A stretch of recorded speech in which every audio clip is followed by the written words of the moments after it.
નમસ્કાર દર્શક મિત્રો, આપ સૌનું આપની પ્રિય ધાર્મિક ચેનલ પરમ આસ્થા પર હાર્દિક સ્વાગત છે। આજના વિડીયોમાં આપણે જયા પાર્વતી વ્રત વિશે જાણીશું, જે તમારા જીવનમાં ધર્મ અને ભક્તિનો પ્રકાશ લાવશે। જો તમને અમારી ચેનલ ગમે તો લાઈક, શેર અને સબસ્ક્રાઇબ કરવાનું ભૂલશો નહીં।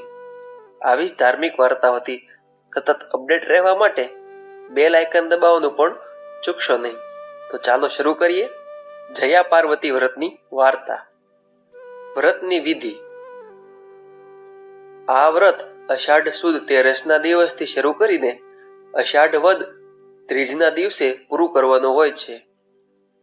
રોજ સવારે સૂર્યોદય પહેલા સ્નાનાદિ વિધિ પરવારી શિવ મંદિરે જઈ ભક્તિભાવપૂર્વક શંકર પાર્વતીની પૂજા કરવી, ત્યારબાદ વાર્તા સાંભળવી અને પછી એકટાણું કરવું, એમાં ગોળ અને મીઠા વગરનું ભોજન લેવું। અષાઢ વદ ત્રીજની રાત્રે જાગરણ કરવું। આ વ્રતના પ્રભાવથી 7 જન્મનું વાંઝિયા મેણું ટળે છે અને સ્ત્રી સૌભાગ્યનું સુખ પામે છે। નંદનપુર ગામમાં રુદ્રદત્ત નામનો એક બ્રાહ્મણ રહેતો હતો। તેની ધર્મનિષ્ઠ અને ગુણવાન પત્નીનું નામ સાવિત્રી હતું। બંને જણ ભક્તિભાવવાળા હતા, ભક્તિમય જીવન ગુજારતા હતા। કોઈ અતિથિ તેને ત્યાંથી નિરાશ થઈને જતો નહીં। તેઓ બધી રીતે સુખી સંપન્ન હતા, પરંતુ તેમને એક વાતની ખોટ હતી, તેમને શેર માટેની ખોટ હતી। આથી બંને જણા દુઃખી રહેતા હતા। એક દિવસની વાત છે, દેવર્ષિ નારદ ફરતા ફરતા એમના ઘરે જઈ પહોંચ્યા। બ્રાહ્મણ બ્રાહ્મણીએ તેમના ચરણ ધોયા અને આદરપૂર્વક તેમનો સત્કાર કર્યો। તેઓનું આતિથ્ય અને સેવા સ્વીકારી નારદજીએ તેમના ક્ષેમ કુશળ પૂછ્યા।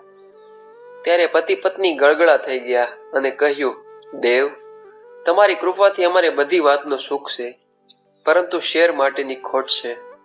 આપ ત્રિકાળ જ્ઞાની છો, તમે કહો, અમારા ભાગ્યમાં પુત્ર સુખ છે કે નહીં, અને જો હોય તો અમને કૃપા કરી તેનો ઉપાય બતાવો। નારદજીએ આંખો બંધ કરીને જોયું તો રુદ્રદત્તને 7 જન્મ સુધી વાંઝિયો જોયો, પરંતુ નારદજીને ભગવાન ભોળાનાથમાં શ્રદ્ધા હતી, તેથી તેમણે રુદ્રદત્તને કહ્યું, દક્ષિણ દિશામાં 5 કોસ દૂર ગાઢ જંગલ છે। આ જંગલમાં શિવલિંગ છે। ઘણા વર્ષોથી તેની કોઈ પૂજા કરતું નથી। તમે બંને ત્યાં જઈ ભક્તિભાવપૂર્વક શિવજીની આરાધના કરજો। શિવ પાર્વતી તમારું દુઃખ જરૂર દૂર કરશે। આમ કહી નારદજી ચાલ્યા ગયા। સંતાન માટે તડપતા પતિ પત્ની બીજા દિવસે દક્ષિણ દિશામાં ચાલવા લાગ્યા। સાંજ પડતા સુધીમાં બંને જણા વનમાં આવી ગયા। નારદજીના કહેવા પ્રમાણે ત્યાં અબુજ શિવલિંગ હતું। આથી પતિ પત્નીએ તેની પૂજા કરવાનું નક્કી કર્યું। રુદ્રદત્ત અને સાવિત્રી રોજ સવારે ઉઠી સ્નાનાદિથી પરવારી ભગવાન શંકરની સેવા પૂજા કરવા લાગતા। બપોરે ફળાહાર કરતા અને રાત્રે ભૂખ્યા પેટે શિવનો મહિમા ગાતા। આમ ને આમ વર્ષો વીતી ગયા, પરંતુ ભોળાનાથ પ્રસન્ન ન થયા। આથી રુદ્રદત્ત અને સાવિત્રી મૂંઝાવા લાગ્યા, શું આપણી ભક્તિમાં કોઈ ખોટ છે? શું ભગવાન આપણી ઈચ્છા પૂરી નહીં કરે? આમ દિવસો વીતતા હતા। એક દિવસ બપોરે રુદ્રદત્ત ફળ લેવા જંગલમાં ગયો, પરંતુ સાંજ પડતા સુધીમાં મંદિરે પાછો ન આવ્યો। આથી સાવિત્રીને ચિંતા થવા લાગી। તે પણ તેના પતિની વનમાં શોધવા નીકળી પડી। શોધતા શોધતા એક વૃક્ષ નીચે મૃત્યુ પામેલા રુદ્રદત્તને જોયો। તેના જમણા પગના અંગૂઠે સાપે દંશ આપ્યો હતો। મૃત્યુ પામેલા પતિને જોઈ સાવિત્રી હૈયાફાટ રુદન કરવા લાગી। એ સમયે પાર્વતીજી ત્યાં આવી ચડ્યા અને સાવિત્રીને રડતા જોઈ તેના દુઃખનું કારણ પૂછ્યું અને વિગતે વાત જાણી।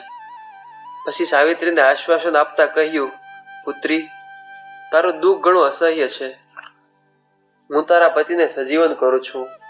આટલું કહી માતા પાર્વતીએ પાણીની અંજલી શબ પર છાંટી અને તરત રુદ્રદત્ત આળસ મરડીને બેઠો થયો। સાક્ષાત જગતજનની માતા પાર્વતીને જોતા તે તેના ચરણોમાં ઢળી પડ્યો। સાવિત્રી પણ ગળગળી થઈ ગઈ અને મા ભવાનીના ચરણો પખાળવા લાગી. બંનેએ માને વાંઝિયાપણું ટાળવા માટે પ્રાર્થના કરી.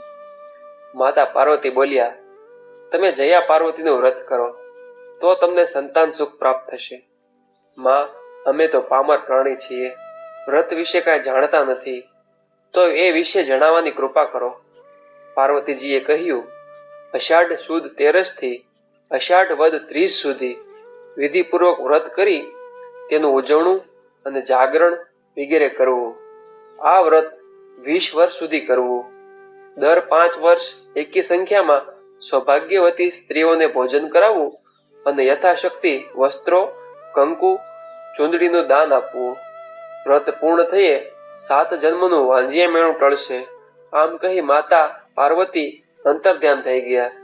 બ્રાહ્મણ બ્રાહ્મણી વ્રતની વિધિ સાંભળી ઘરે આવ્યા અને જયા પાર્વતીનું વ્રત કરવા લાગ્યા.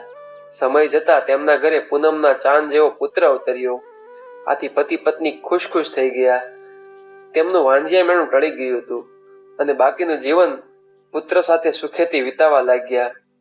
જયા પાર્વતીનું વ્રત જેમ સત્યવ્રત અને સત્યવતીને ફળ્યું, તેમ આ વ્રત કરનાર, સાંભળનાર તથા કહેનાર બધાને ફળજો. જય મા પાર્વતી, જય ભોળાનાથ.